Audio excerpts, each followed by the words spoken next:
My name is Gyubin, and I'm the president of University College London United Nations Association. Every year, on the 24th of October, the world celebrates UN Day in commemoration of the most ambitious dream of international cooperation in human history. This year's UN Day, I think, is especially meaningful. We celebrate the 75th anniversary of the founding of the UN, even as the world and the institutions we take for granted are facing unprecedented challenges. Climate change, the COVID-19 pandemic, increasing inequality. These are just some of the crises that threaten to upset the delicate peace that we're all working towards. This January, Secretary General Antonio Guterres launched the world's biggest conversation on building a better future for all. The vision was to spark conversations in all settings, whether it be classrooms, parliaments, or town councils, on priorities for the future, obstacles to achieving them, and the role of international cooperation in making progress. These discussions, known as UN 75 dialogues, are intended to spark discussion in the most open and democratic ways possible. Today, UCLUNA's UN 75 dialogue is joined by two special guests. Dr. Franz Baumann is a former UN Assistant Secretary General who served as Special Advisor on Environment and Peace Operations. He is currently a visiting research professor at New York University, researching international climate governance and the 2030 Agenda for Sustainable Development. Dr. Baumann, thank you for joining us today. Thank you, Gyubin, and hello to everybody, wherever you are in the world. It's my great pleasure to speak to you today on indeed a historic day, not only because 75 years ago in San Francisco, the Charter of the United Nations was adopted, but also 372 years ago, in 1648, the catastrophic 30 Years' War that devastated Central Europe was concluded with the Peace of Westphalia. And as you know, the Peace of Westphalia brought into being the modern state system, of which the United Nations is, of course, a very powerful expression. So to understand the United Nations, the historical context, not only 372 years ago, but particularly the last 100 years ago, is quite important. The term United Nations, as you may know, was coined by US President Franklin Delano Roosevelt, who used it in his 1942 New Year's Day Declaration of the United Nations, and it was to describe the World War II alliance of initially 26 states against the Axis powers, Germany, my country, Italy, Japan, Bulgaria, Croatia, Hungary, Romania, Slovakia, and Yugoslavia. Secondly, as an organization, the United Nations emerged as a utopian project out of the catastrophe of World War II, which was the Second World War in the space of a generation. In the 1920s, the opportunity was missed to organize peace.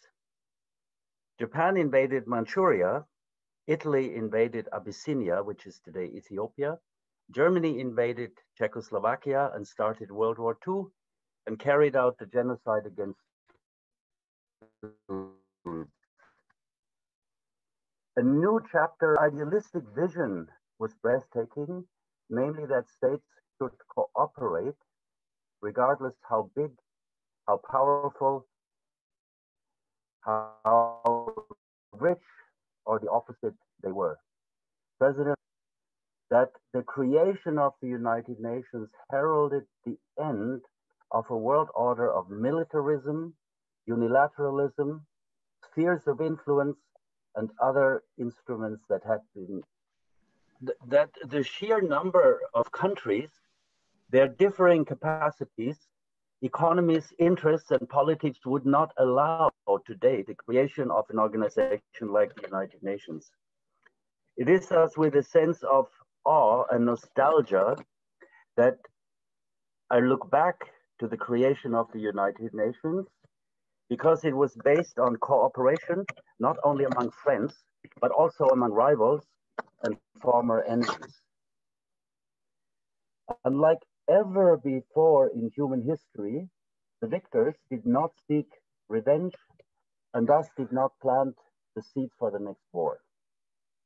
One cannot emphasize too strongly the extraordinary idea behind the United Nations, namely cooperation. The UN is the institutionalization of the ongoing cooperation of all states, which reduces the anarchy in the international system. Cooperation is confidence building.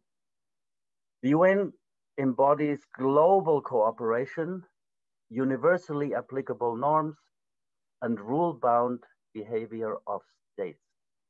The UN is not an NGO. It is also not a charity. The UN is a system of states have shared interests. The UN at its best helps to establish norms to live by. The UN is also excellent at convening parties to discussions. It is also excellent at monitoring compliance. Only think of the UNEP gap reports on climate change, or the scientific summaries that the Intergovernmental Panel on Climate Change publishes. That is the offshoot of the UN at its best. The UN cannot do enforcement, and as the saying goes, the map is not the territory. So the UN's strength lies in its three core principles, which is cooperation, universality, and sovereign equality of states. The UN's weakness lies in lacking cooperation and flagrant inequality. Yet, the United Nations alone deals with global issues and is tasked with preserving the common heritage of humanity. In their 75th anniversary declaration, the heads of state and government recognized, and I quote, "There is no other, not an option, but a necessity as we build back better for a more equal, more resilient, and more sustainable world." Humanity's future depends on the leaders of the world grasping, if not through the United Nations, then in its spirit, cooperation, compromise, and justice for all. Thank you. Thank you, Dr. Baumann. And our second guest for today is Aurelian. Mr. Aurelian Mohan served as the UN Youth Delegate of Romania in 2018, working as the task force leader at UN Habitat in New York. He is currently based in Bucharest, working as an advisor to the Minister of European Funds. Aurelian, thank you for joining us today. Thank you for this wonderful opportunity, and greetings to all of you. It is a real honor to participate in this debate and to exchange ideas with such a distinguished guest. And as you may know, it's very, very hard to intervene and follow His Excellency Franz Baumann with a speech, but I will do my best because he had a very well structured and a very refined intervention, and I would like to meet the expectations. Firstly, I want to emphasize some key points pertaining to my view of the status quo. During this particular endeavor, I will also highlight certain trends that can help us identify how the world will change in the next couple of decades. In extenso, I plan to anticipate and describe, of course, in broad strokes, how the world will look in 10 years when we will be able to properly assess the implementation of the Agenda 2030, and if societies will be better off than today when the UN will reach its 100-year mark. Secondly, my plan is to pinpoint the main obstacles that can block progress and, of course, impede the United Nations from fulfilling its global objectives. I will try to be as brief as possible, and if you have questions, please write them down, and at the end, during the Q&A session, I will be very happy to answer them. Hence, in this context, the question that arises from my point of view is the following. What can the present tell us about the future? The response, I think, should be fivefold. Firstly, in the future, at least from my point of view, there will be a high level of uncertainty and much more or many more geopolitical predicaments than there are today. Secondly, of course, again, from my perspective, there will be, or this current lack of political leadership will continue, or it will manifest itself even further and even more strongly. Thirdly, there will be economic development, of course, and this economic development will generate prosperity, but also poverty and suffering will continue to exist. Fourthly, there will be a general lack of trust in governments. Basically, this current lack of trust in governments that we are experiencing nowadays will heighten, will be even more pronounced.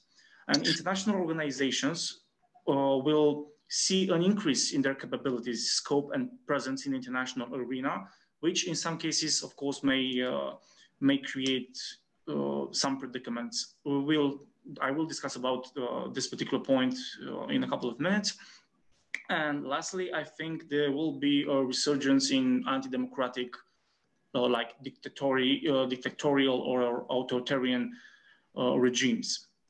So let's start about talking about specific points regarding uncertainty and geopolitical predicaments, which was my first part of the fivefold response. I think that nowadays we're experiencing a transitional phase, and this will be very important for the state of the UN and member states, of course. The international world order is changing, and this change focuses on the endeavor of accommodating multiple power poles.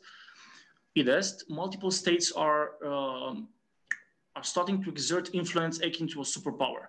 So nowadays we are talking about the political engagement and the political clout and the economic force of China.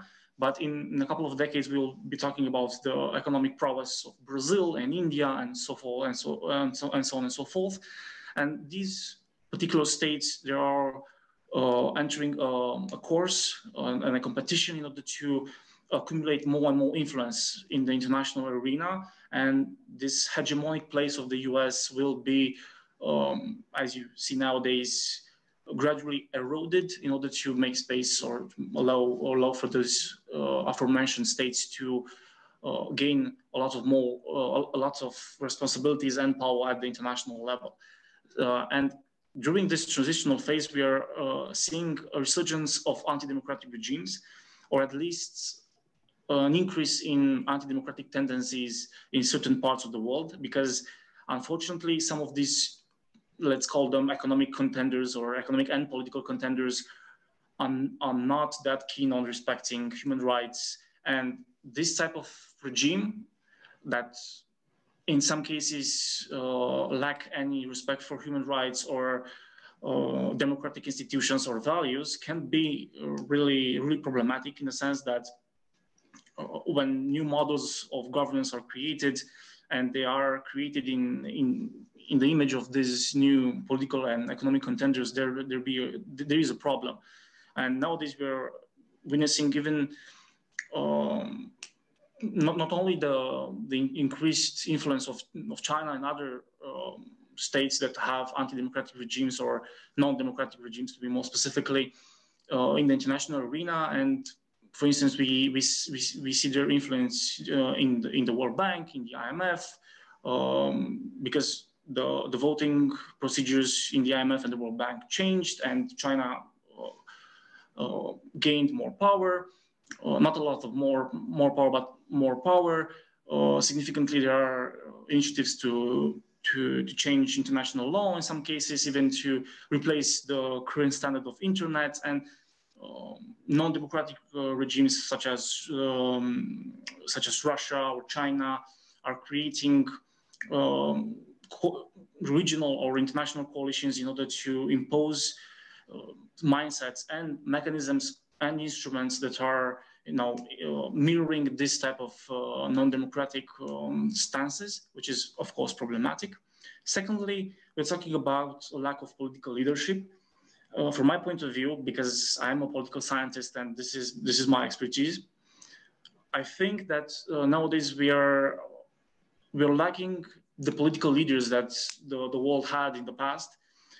It's very hard to identify vision, strategy, negotiation capabilities in certain political leaders, and with the following election in the US, it will be even harder to pinpoint if the following leader in the US will have the required set of skills in order to to offer the vision and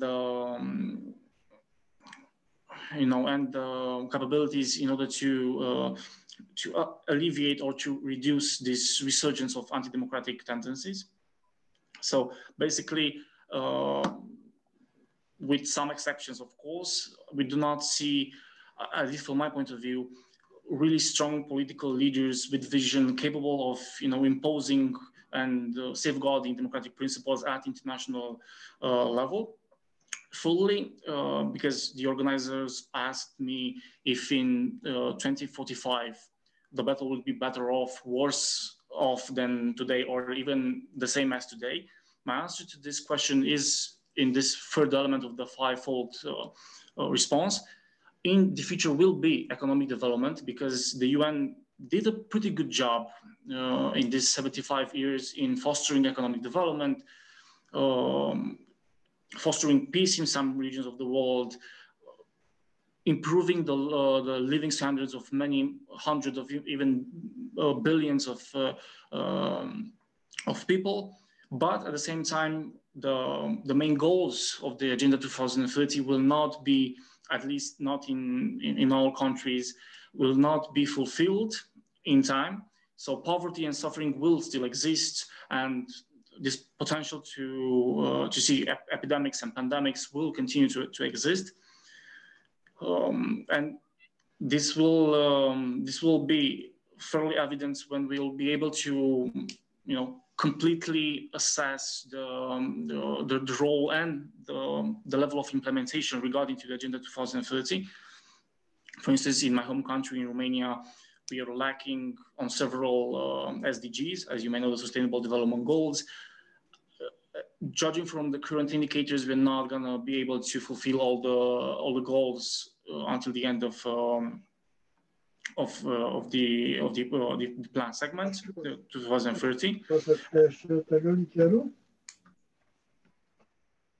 And regarding the general lack of trust in governments and international organizations, I can say that if this political contestation and these political changes that will encompass, of course, anti-democratic tendencies will continue at the international level, the general population will continue to not trust the governments. But at the same time, we will see international organizations have a more powerful position at the international level. You'll see the European Union, you'll see maybe ASEAN or the African Union will be more present on international role.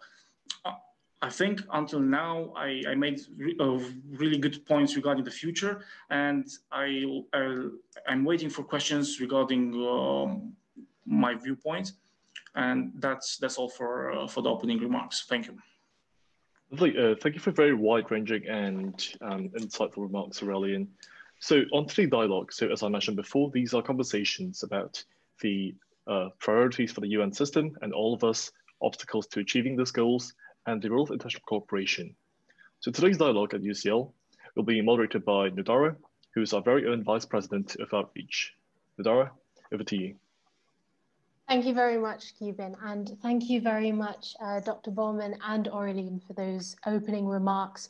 It really is, I was telling everyone on our own members at UCLUNA that the 75th anniversary of an organization like the United Nations doesn't come around very often. And for our generation as young people striving to make a difference, now is really sort of a critical path in the road that we can really try to do something about. So that's really what we want to achieve with this dialogue, to get this discussion going about what young people that are listening to this dialogue can go out and do in the next 25 years to look back on. So I'm going to quickly, if it's all right with the speakers, just start off with trying to interact with the audience and launch a poll that just asks you, you know, given what you've heard from what the speakers have told you, do you think the world will be better off, worse off, or the same in 2045? And there were a lot of specific things that both Dr. Baumann and Aurelian mentioned in their opening remarks. So it would also be great to see what you think our priorities as a global community should be for the next 25 years. I'm going to keep that poll running, so it'll just be on in the background. Feel free to just minimize it on your screen and we'll end it soon. But before I do end the poll and we talk about the results of it, both Mr. Baumann and Aurelian, you mentioned the changing geopolitical scenario of the world right now. And Dr. Baumann, even in 2016, in some of the articles that you wrote, you talked about sort of the fragmentation within the United Nations and how the role of Secretary General Guterres was going to largely be to come in and rebuild that sort of extensive capacity of the Secretariat within the United Nations. Aurelian, you mentioned a lot about these sort of changing geopolitical structures. And so the question that I want to pose to both of you is, the United Nations is largely a body that stands on the credibility that the member states give it. Because in and of itself, it's not really, it's we the peoples of the United Nations at its core. Given the changing structures, what do you think the United Nations is going to look like in the future? Do you see sort of any red flags in the distance? And is there something that we need to be doing to reel things back in and give the system more credibility? Dr. Baumann, if we could start with you. Do I have 2 hours? In as concise a way as, or maybe just on one particular theme that you think is potent. No, very important question. I do think that the impetus that created the UN, as I mentioned, is fading. Right. Countries are thinking America first, Russia first, Brazil first. It's a short-sighted reflex. If you pull up the drawbridge, you think you can keep the world at bay. Mm-hmm. It is rationally not possible because the world is integrated, particularly global heating is the greatest challenge humanity has ever faced. And it can only be solved cooperatively. And that involves also compromises. It involves recognizing science and then charting a way forward. Now, of course, I hope that the world and the world's leaders will be self-enlightened to do so. My confidence level is lower than my hope because I fear that, and this is not only in dictatorships, Russia or China or where else, you know, in democracies, the time horizon is the next election. And if you have coal miners or car manufacturers or fracking industry in Pennsylvania, you cannot afford to say, I'll shut it down, even though you have to. So there are imperatives, domestic time imperatives on politicians that make it hard for them. Aurelian, you mentioned, you know, they don't seem to be the leaders that they were in the past. Yes, it is true. But it was said politics is local first, and it has a very short time horizon. And that's why it's very hard to deal with issues that affect the future. Secondly, those people affected by climate change, to stay with my theme and subject, future generations, people in the global south or other species do not vote.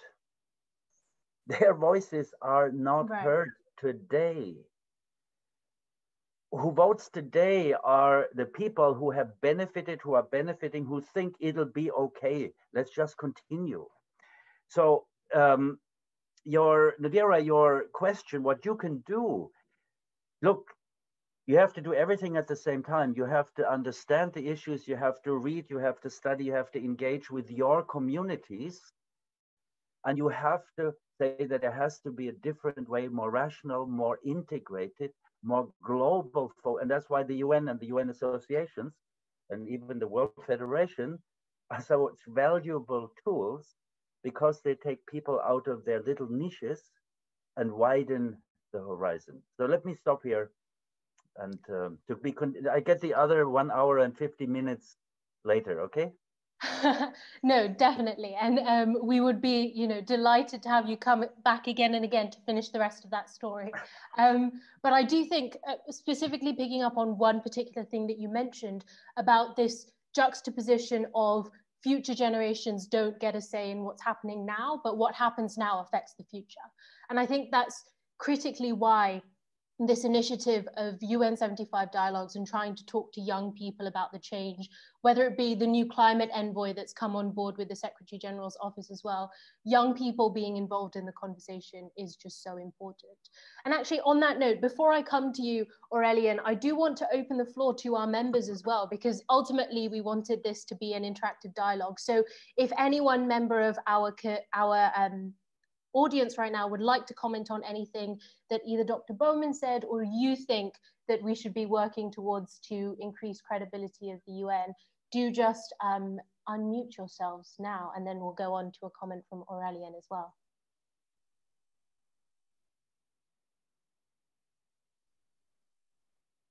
I think they're all just sort of a little bit gobsmacked by just how all of these sort of ideas that are coming out. But Ishika, I think definitely. I was going to say I don't know much about the UN or the workings of the actual administration, so just learning from both of these speakers who are so knowledgeable and so professional in what they're doing, it's really awesome to be able to learn from the top. So I'm really excited to kind of learn more, and working with the society going on in the year to kind of learn more about the UN in general. Fantastic. I mean, it's exactly this kind of positive attitude that gives us hope going forward. So let's now go to Aurelian and ask for some of your comments on this topic as well. Thank you. I think the problem is again, is branching in a lot of directions. I think it's not only an issue of credibility. So if you ask me about the red flags in the future development of the UN, of course, the level of credibility in the capabilities of the UN is, at least in my region, Eastern Europe, is really low. But we're also talking about a problem of reach and information of not only young people, but people in general, in the sense that although the UN does a really good job, it has this inability to disseminate information at local levels and in rural regions, because of course you have a global initiative because of this amazing anniversary, but you're not, as an organization, as big and strong an organization, you don't have the capability, at least right now, to reach the most disadvantaged communities.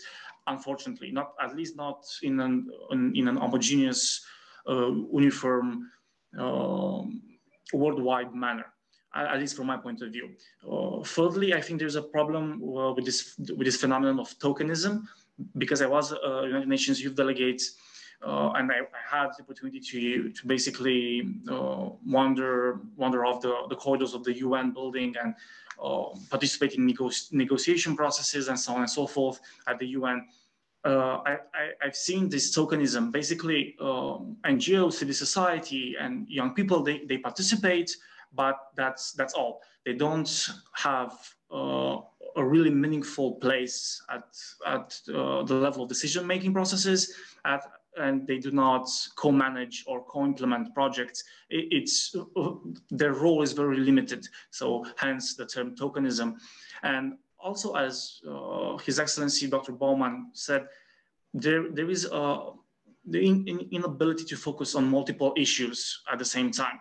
The UN is as one of his very good articles said, the UN enlarged itself very, very much, not only from the perspective of the membership. So nowadays we have 193 states that are member states of the UN, starting only with 51 in 1945. But nowadays we have, the UN has almost 100,000 people and workers that are employed at the UN directly or indirectly of course, with the peacekeeping forces counted in this number, but with this this machinery, this large machinery, you're not capable to assess or solve all the issues at hand, because, as Dr. Baumann said at the beginning, there's a problem in the management, and this comes from a guy that is in love with the UN. So don't get me wrong, I'm not anti-UN or something like that, but if you lack vision and if you lack the proper instruments to reform the UN, right, this whole machinery, although it's very big and relatively well funded, it cannot operate at its maximum potential. So the main issue is, in the future, how can we unlock the full potential of the UN? Right. Thank you so much. Thank you so much, Aurelian. No, that's precisely correct. As in, this is also what Dr. Baumann was talking about in his article as well, of just trying to really capitalize on everything that the UN is capable of, because there has not been such a large international organization with credibility that has been around for so many years that still continues to exist. And so really we should be looking to make the most of it. I want to quickly bring our attention to a question that we've also just got in the chat box from one of our audience members on how to represent the voice of the South and non-human persons. And both Dr. Baumann, in your introductory remarks, you mentioned inequality being one of the weaknesses of the United Nations. And Aurelian, you've mentioned sort of the human rights injustices that we often see in the world today. So I was just wondering, maybe we'll go back to Dr. Baumann, what do you think this case of inequality, representation of the global South, we're heading towards a positive direction, but how can we accelerate that? Well, let me step back a little bit. Also, the question what we discussed before, that there was no organization like the UN before in human history. Well, there was the League of Nations, and it is interesting to see the contrast between the League of Nations and the United Nations. The League of Nations did not have a Security Council, and the League of Nations also did not have an operational arm, which is WHO, UNICEF, UNDP, FAO, Atomic Energy, and so on. So the functional arm of the United Nations World Food Program, winning the Nobel Peace Prize 2 weeks ago, so you have funds and programs and specialized agencies that do things on the ground. So that is novel for the United Nations, and that gives it some resilience, even if at the center, things are sometimes in a boom or bust cycle going off the rails. They are going off the rails at the moment because the three most powerful members of the Security Council, the United States, Russia, and China, essentially are rogues. And in Article 24 of the Charter, they were designated to manage the security of the world in trust for the world. So the Security Council not to be a forum for advancing their national interests, but to act on behalf of the others. Now, and they are violating their duty. I say it broadly, one could go into detail. What I want to say, when the UN was established, there was in London during the war in 1944, met a preparatory commission on the United Nations system. And you can get the little booklet, 90 pages, UN, UK government printer, terrible war quality paper. That commission, very wise, said there is no such thing as one United Nations. There are at least two. One is the United Nations of member states, namely the General Assembly, where member states meet and negotiate, and where it cannot be assumed that the most rational, globally important, necessary outcome is achieved in the power vector negotiations. That's why Article 100 of the Charter created the Secretary General as a strong, autonomous leader supported by a loyal, independent secretariat. So member states are not to give instructions to the Secretary General, and the Secretary General, Article 100B, may not receive And that is the theory.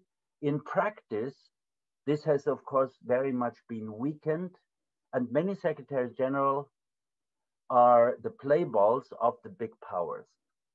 So how to improve it? Well, and it's almost difficult because the Secretary General is elected by the people who don't want a strong Secretary General.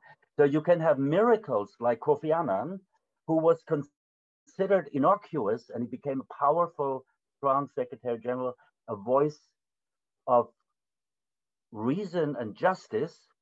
Okay, there's no guarantee.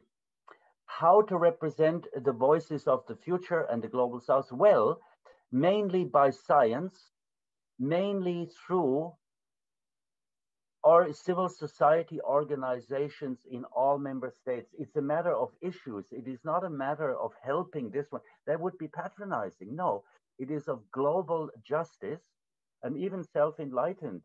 German industry cannot succeed in a devastated world, nor American. So to make the world, to preserve a livable globe is actually in the enlightened self-interest of, like, the German industry that is very export-oriented. So the network of people like Fridays for Future, powerful, started at the UN in December 18 in Katowice at the COP meeting. It is young people, it is people making their voices heard in the political structures of their own countries, and then having it trickle up. It will not trickle down, it can only trickle up by people asking politicians, so what is your plan to preserve the globe by 2050, that there is a livable globe? What do you have in mind? And if you don't know, have the answer, I'm not voting for you. So I'm voting for somebody who has a plan for the next 20, 30 years, that your children will have a globe that is as livable as we still have it today. Thank you so much, Dr. Baumann. And really, sort of taking you up on your last comment, it becomes increasingly concerning when the candidates that are up for election for probably arguably one of the most powerful countries in the world have to have their mics muted to be able to be in a constructive debate. So it is really a question of needing to do better as a global community, but also just making sure that we're representing the people of the future and also of the global South. Aurelian, I would love to hear some of your comments on this topic as well, briefly, before we go on to opening the floor for discussion on with the audience as well. So Dr. Baumann touched a lot of sensitive, very important elements. It's very hard to complete his assessment, because he's right in his assessment, of course. And I will, if I may, I want to go back to one very important issue at stake, because there is also a question, if you see on the chat, regarding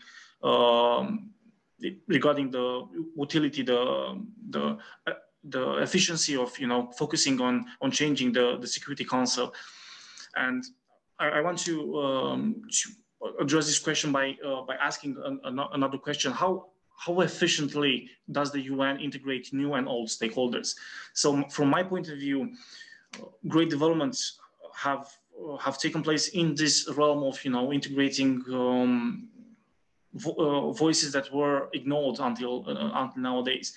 But if we want to do meaningful change, if we want to foster progress and nurture, sustainable, nature-friendly communities and so on, we have to, as Dr. Baumann said, we have to act as the Friday for Future movement does, and held our national leaders responsible when they should be held accountable, in order to to oblige them to be more, to pay more attention, to be more, to express more willingness in order to solve these issues. And maybe at some point in time, this will trickle up all the way to the chambers at the UN. But as Dr. Baumann said, now in this debate and in his articles, the P5 will never want or will never participate in, at least not at least if they don't receive a very consistent benefit from reforming the Security Council and so on and so forth. They will never accept a reform, and focusing on this specific issue can be problematic because it's time consuming. Mm-hmm. And there are a lot of proposals. There's the G4 proposal, is the African Union proposal.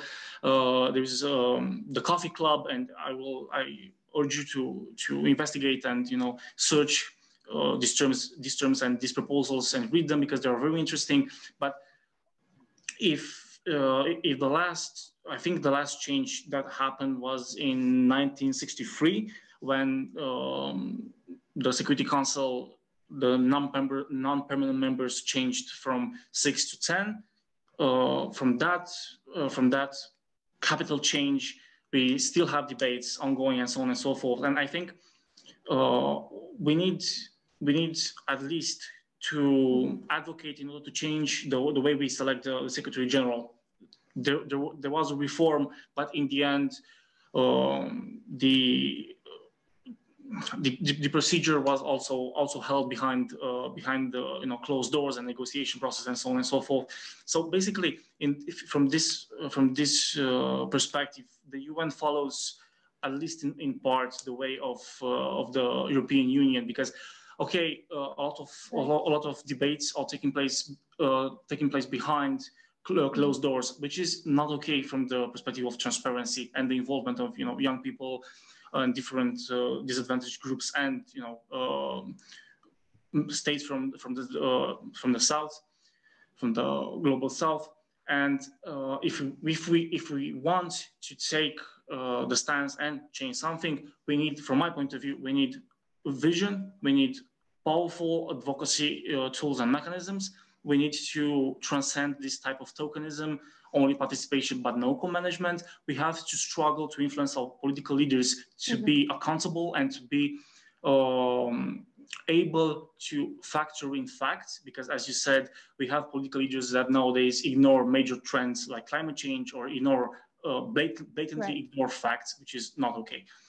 So I think we, the civil society, and we, especially young people, we have to fight in order to promote more capable individuals in key places in order to see the change of the system. But if you ask me about the reform more specifically, I'm not particularly enthusiastic, and I don't think the reform of the Security Council will happen soon, because when you have proposals to change a voting system in a country, the leading party will never want to change the political system or the voting system unless that particular change will favor them after the change happens. So the P5 will be, reluctant to change the UN Security Council, and from there, a lot of problems may ensue. Thank you. Thank you very much, Aurelian. And one of the sort of key points that you bring up is this need to hold our institutions accountable, to hold our leaders accountable. We see this happening more and more globally. I mean, even today, one of our committee members can't make it because she's out protesting against the new abortion policy in Poland. There's the End SARS movement that is happening, sort of increasingly picking up momentum in Nigeria. We saw the Black Lives Matter protests throughout the world resonate earlier this year. And so this idea of just civil society taking action is so critical. And I think that leads us on nicely, actually, to opening the floor for the last 10 minutes of our discussion to get our members of this society involved in what's going on. So I'm going to end the poll that everyone was voting on and launch the results, share the results. You should be able to see them on your screen. And it seems that we have a pessimistic bunch, or should I say realistic, I'm not sure, group of students with us today that says, given what's happening in the world, we might be worse off. And they also do believe, I think, agreeing with Dr. Baumann, that climate change is sort of very critical, but also institutional stability being a key issue as well. I'd like to invite one of our audience members, and I'll invite a few of you, just to comment on why you voted the way that you voted. And I would love also for our speakers then to engage with our audience's thoughts and comments. So Vanya, do you want to start us off? Yeah, sure. So before that, I would like to ask a question pertaining specifically to the UNHRC. So the Human Rights Council, according to me personally, is a joke at the moment, to say the least, because if I'm not wrong, they've recently elected Saudi Arabia and Russia, China, and I think Pakistan and Venezuela are also members of the UNHRC. So when you have members in the UNHRC who clearly have different human rights norms in their country, how can you expect an organization like that to ever be effective and ever promote human rights, considering they themselves don't have it in their country? Like I think it's a mockery at the moment, to say the least. So I mean, I'd like to hear from like anyone if what they think of this. Yeah.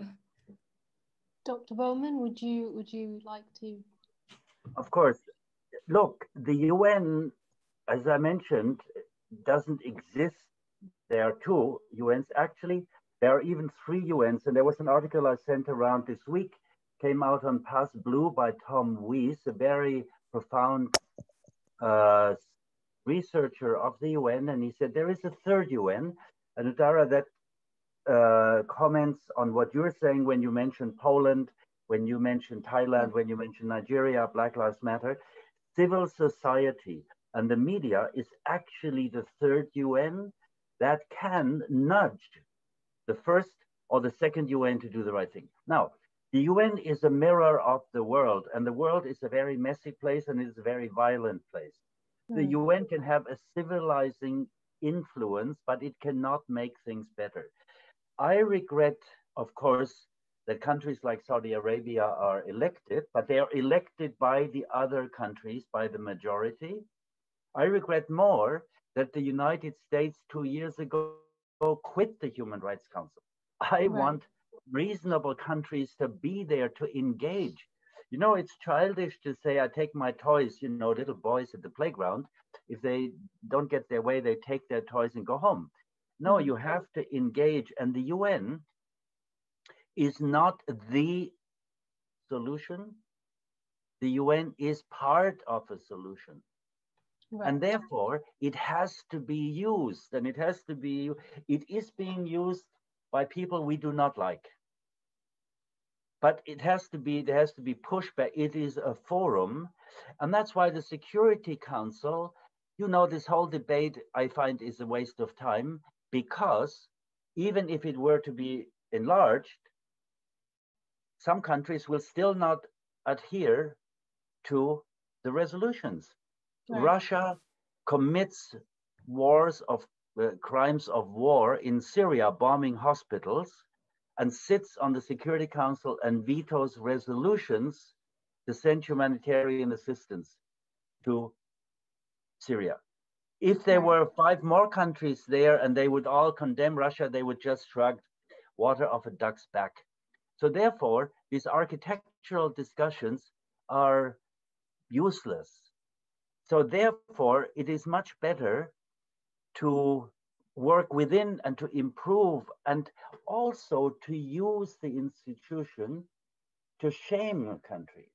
And that's why you have to be there. And let Saudi Arabia be shamed in the Human Rights Council. So the effectiveness is not that there are only nice people there. Look, the UN's principle of rule of law is a little bit like a traffic cop on an intersection in Manhattan before COVID. Now there's no traffic. Look, the cop stands there and says, stop, and you go. But if the truck runs him down, what can you do? So it works, the system of a traffic flow works if people adhere to the rules. The traffic will flow more smoothly if everybody sticks to the traffic cop cannot enforce the adherence, but he can be there. So in short, Kofi Annan was so visionary in many ways, but also in emphasizing the third UN by the Global Compact, by drawing in international business on environmental issues, on workers' rights, on no child labor, and so on. So to use the forum, even if compliance is only voluntary, you have a center for discussion. If we didn't have the UN, we would have all these debates in our own little country. So you can do anti-abortion in Poland, but it doesn't radiate out. But if you have an international body, chances are, no guarantees, chances are that things, and you see it with your group, that a global society has emerged. Right. And there's great equality in terms, and I notice this with my students. It doesn't matter whether she's from Brazil and the other from California and the other one from China or India or Italy. You all speak the same language, and all you have to do, not all you have to do, important that your same language is heard, and that you work together, not as a citizen of here or there, but as a citizen of the world. Thank you so much, Dr. Baumann. I think that's critically, the UN is a normative standard in the world, and it's civil society that helps shape that normative standard. So it's about both the top down and the bottom up. I think we have a comment from Theodore. Did you want to unmute yourself and add to the discussion? Yeah, so I originally had a different question, but something that Dr. Baumann said kind of ignited a different dimension of that question that I wanted to ask. So when you said about how the UN is not the solution, but it's a part of the solution, and it's more of like the conduit of the solution that has to take place. I was wondering, because the UN is ideologically very westernized. It's very democratic in terms of ideology. And so when the presence of really big state actors like Russia and China who reject Western ideologies and then are at the same time one of the biggest sources of these human rights violations, for lack of a better word, how do you think this potential for the UN to act as this conduit is under threat, with the world kind of going on this non-democratic trend? Is like the 14th consecutive year of democratic downfall. Do you think it's all under threat, and is the UN equipped to deal with it? I don't know whether the UN is equipped to deal with it. The UN is a forum for discussion. It doesn't have an identity of itself.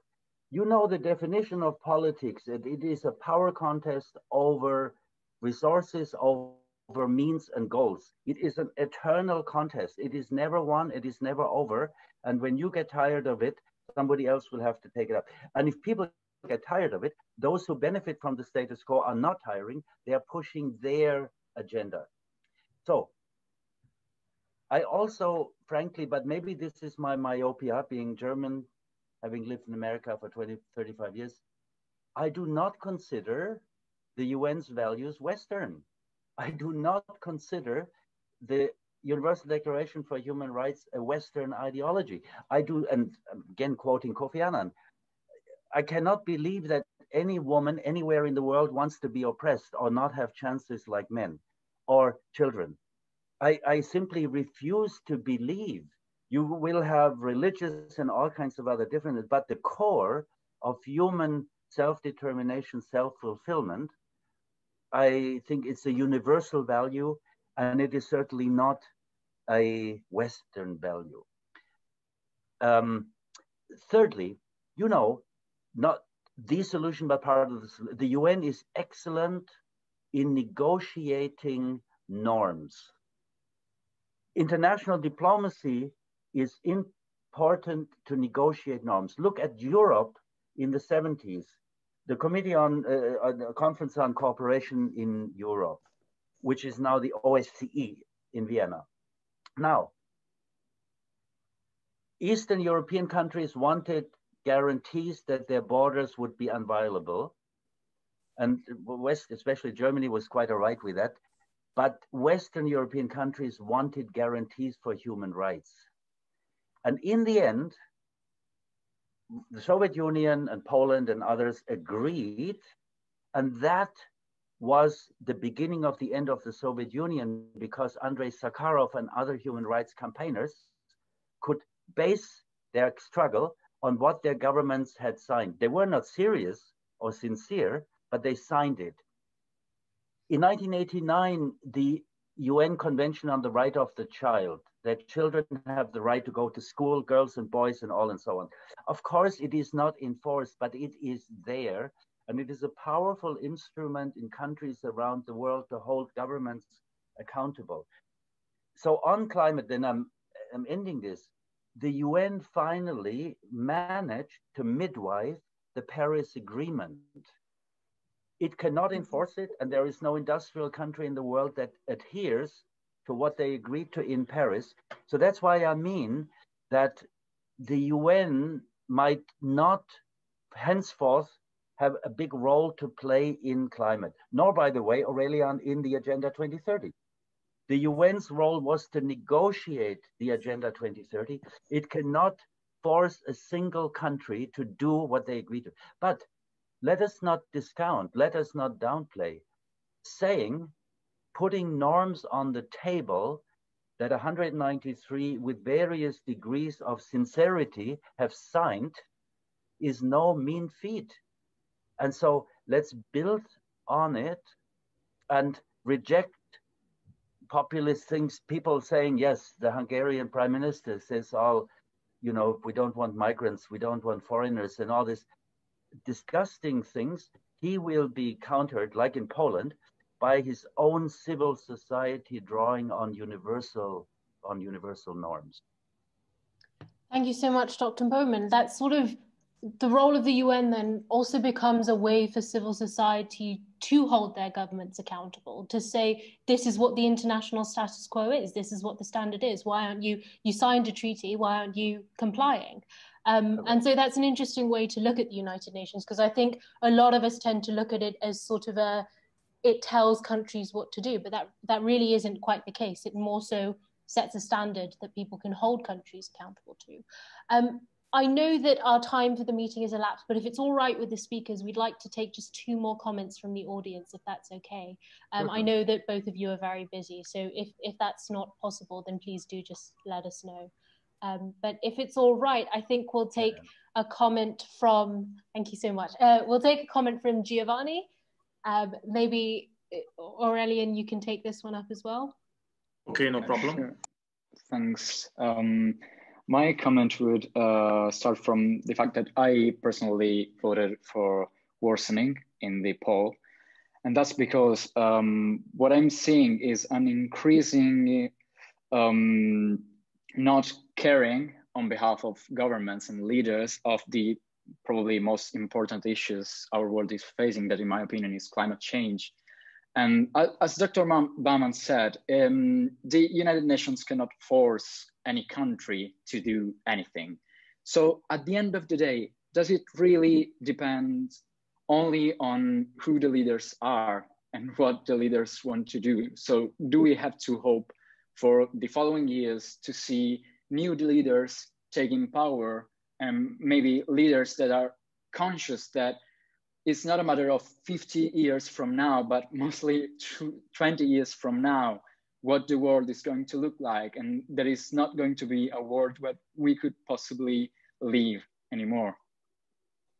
Thank you so much, Giovanni. Aurelian, if you want to briefly address that. Yes, of course. As Giovanni said, climate change is very important, and I agree with Dr. Baumann and his statement about the Agenda 2030. Of course, the UN mainly it's a platform for fostering instruments, mechanisms, and norms in order to assess and to assess the status quo and indicate to member states which is the correct avenue for change. And now connecting this this observation with the question Giovanni proposed, I'm going to say the following: yes and no. More specifically, the UN is a very good avenue in order to indirectly convince political leaders to do the right thing. Because, for instance, when you have a prime minister or a president that acts in a way that is divergent from the way many other leaders from the UN geographical region or the UNGA, act, they can use this instrument of more or less public shaming, and